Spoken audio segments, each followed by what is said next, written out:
जैसा कि आपको पता है कि जूनियर एडेड शिक्षक भर्ती पिछले 2 साल से फंसा हुआ है। फंसा नहीं, फंसाया गया है।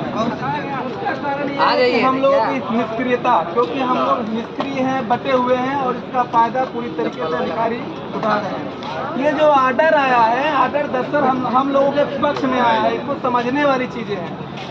और पिछले शुक्रवार को हम लोग यहाँ पे आए थे तो दिनेश सर थे और एडी बेसिक सर थे। तो दिनेश सर ने बताया इसमें स्टे लगा हुआ है, हमको कुछ केसेस दिखाएं। उसके बाद मुझे लगा कि स्टे लगा होगा।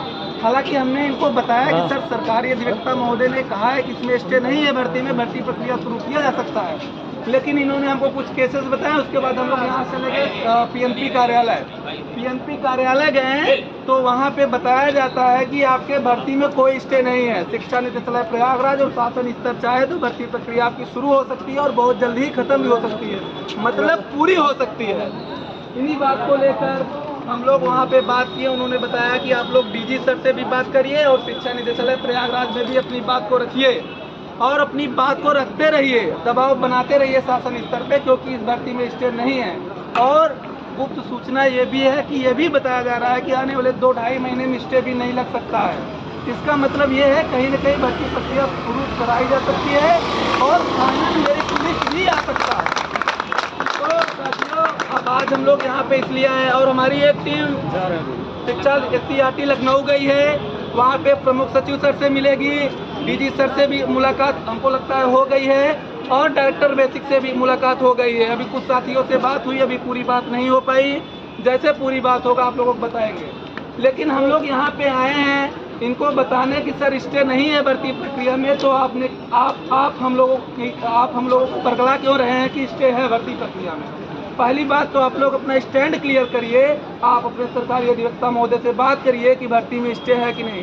ये मेरा काम नहीं है, ये इनका काम है। भाई हम लोग 2 साल से पीड़ित हैं, इसलिए हम लोग परेशान हैं, यहाँ पे आए हैं कि भर्ती प्रक्रिया शुरू की जाए। और अगर ये आज फिर ढीला ढवाली बात बताते हैं या स्टे की बात करते हैं तो यहाँ से उठना ही नहीं है, बैठे ही रहना है जब तक ये शासनादेश नहीं जारी करेंगे। ये अगर शासनादेश इनके हाथ में नहीं है तो अपने उच्च अधिकारियों से बात करें, चाहे लखनऊ में चाहे जिससे भी बात करें, और वहाँ से ऑर्डर करवाएं स्टे नहीं है, भर्ती प्रक्रिया शुरू की जाए। पिछले दिन हम लोग जब अंदर बैठे थे तो दिनेश सर बैठे थे, वो कह रहे थे कि अगर इसमें स्टे है, अगर स्टे ना होता तो 10 दिन का खेल है, भर्ती प्रक्रिया पूरी हो जाएगी। तो ये जो इतना कागज पत्र लाए हैं उनको दिखाने आए हैं कि इसमें स्टे नहीं है, आप देख लीजिए। और उनका भी इंतजार कर रहे हैं, उनको जरूर दिखाएंगे कि जो 11/7/2023 को जो ऑर्डर रिलीज हुआ है उसमें स्टे नहीं है भर्ती प्रक्रिया में। और हम लोग ये कह सकते हैं तमाम विधिवेत्ताओं से राय लिए, सरकारी अधिवक्ता ने कहा, इवन यहाँ तक पीएनपी के सचिव सर ने भी स्वीकार किया कि इसमें स्टे नहीं है। सर इसमें स्टे नहीं है तो आप भर्ती प्रक्रिया क्यों नहीं शुरू कर रहे हैं? अच्छा, जैसे अगर मान लीजिए आपको लगता है स्टे है तो आप पीएनपी को लेटर लिख दीजिए कि भैया हम भर्ती प्रक्रिया शुरू कराना चाहते हैं। आप थोड़ा सा ये बता दीजिए कि आपके परिणाम पे स्टे तो नहीं है। अगर ये काम आप नहीं कर सकते हैं तो आप अपने उच्च अधिकारियों को बताइए, डायरेक्टर बेसिक को बताइए या डीजी को बताइए। ये आपको इसलिए तो बैठाया गया है ना कि आप बच्चों की बात को ऊपर तक पहुँचाएं। ये काम ये लोग नहीं करेंगे, केवल ये बताएंगे भर्ती आने वाली, आप लोग तैयारी करिए, इसमें क्यों पड़े हैं। ये कौन सी बात हुई? ये कौन सी बात हुई? मेरी क्षमता है ही नहीं सिविल की तैयारी करने। हम जो है अध्यापक के लिए ही बने हैं, हम लोग अध्यापक की भी नौकरी करेंगे, सीधी सी बात है। तो आप मुझे ये ना बताइए कि भर्ती आने वाली है, आप मुझे ये बताइए कि भर्ती कब पूरी होगी। हम यहाँ पे इसलिए आए हैं, जब मुख्यमंत्री जी नहीं बता पा रहे हैं भर्ती कब आएगी तो आप कैसे बता दे रहे हैं भर्ती आएगी। तो अभी जो सामने है हम उसकी बात कर रहे हैं कि आप हमारी भर्ती प्रक्रिया तत्काल प्रभाव से शुरू करिए। अगर आपके हाथ में नहीं है, उच्च अधिकारियों से बात करिए, मीटिंग करिए, ये सब चीज दिखाइए इनको कि साहब स्टे नहीं है, बच्चे अब हमारे निदेशालय का घेराव कर रहे हैं। अब ये केवल आज हम लोग ज्ञापन देने आए हैं। अगर ज्ञापन में हमको सही जानकारी ये नहीं दिए, बरगलाने का काम किए तो ये धरना अनवरत हो जाएगा। और सभी साथियों से निवेदन कर रहे हैं, ये भर्ती उस स्टेज पे है जैसे पिछले साल नवंबर में था कि अब भर्ती प्रक्रिया शुरू होने वाली है, लेकिन शासन की ढीला ढवाली की वजह से इनका आरक्षण का मामला क्लियर नहीं हुआ था, उसी बीच स्टे लग गया। आप जान लीजिए हम लोग उस दहलीज पे खड़े हैं जहाँ पे भर्ती प्रक्रिया कभी भी शुरू हो सकती है, लेकिन हम लोगों के प्रयास से ही शुरू होगी। हम लोगों को अपनी ताकत दिखाने पड़ेगा, तभी ये शिक्षक भर्ती पूरी होगी।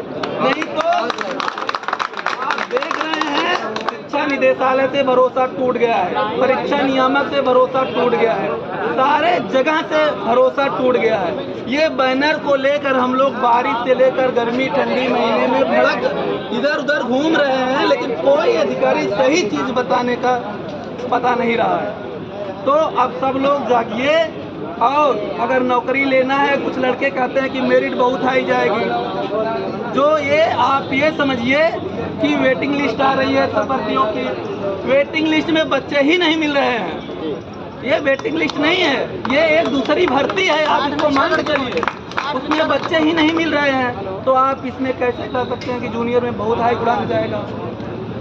आप कैसे कह सकते हैं जूनियर में हाई उड़ान जाएगा? ये समझने वाली चीज़ है। जिस दिन फाइनल मेरिट लिस्ट आएगा, उस दिन जो कभी धरने में नहीं आया, जिसका सिलेक्शन होगा, वो अपने आप को खुद कोसेगा कि हमको धरने में जाना चाहिए, हमको धरने में जाना चाहिए और सहयोग करना चाहिए, क्योंकि हमारे साथी लगातार 2-2.5 साल से संघर्ष कर रहे हैं। साथियों, हम लोग केवल यहाँ पे अपनी बात को पहुँचाने आए हैं, विनम्रता पूर्वक पहुँचाने आए हैं। हम लोग कोई क्रांतिकारी टाइप के नहीं हैं, लेकिन इनसे निवेदन करेंगे कि आप भगत सिंह बनने पे मजबूर मत करिए। बहुत बढ़िया, आप भगत सिंह बनने पे मजबूर मत करिए। देश आज़ाद हो गया है, वैसे क्रांतिकारियों की जरूरत नहीं है, लेकिन अगर आप ऐसा करेंगे तो यहाँ पे सभी भगत सिंह ही हैं, खून तो भगत सिंह का ही है।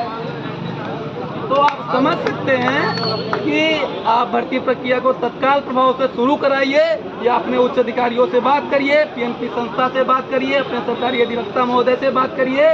इन सारी बातों हम 1 हफ्ते के इनको समय भी देंगे, 7 दिन का समय देंगे, उसके बाद फिर से पूछ कर देंगे और अनवरत धरना यही शिक्षा निदेशालय प्रयागराज में होगा। आप लोग तैयार हैं कि नहीं? है नहीं तैयार? हम लोग तैयार हैं, सभी साथी तैयार हैं। 1 हफ्ते में भर्ती प्रक्रिया कोई इनपुट आउटपुट नहीं आया तो एक जोरदार विशाल धरना होगा, चाहे प्रयागराज की धरती पे, चाहे लखनऊ की धरती। मैं अपनी बात को विराम लगाऊंगा। बंटी सर हैं, ज्ञानवेंद्र सर हैं, और राहुल भैया हैं, हरीश भैया हैं, अमरजीत भाई हैं, ये सब भी अपनी बात को रखेंगे। और हालांकि अभी एडी बेसिक सर आए हैं, मुलाकात के लिए बोले हैं, ठीक है।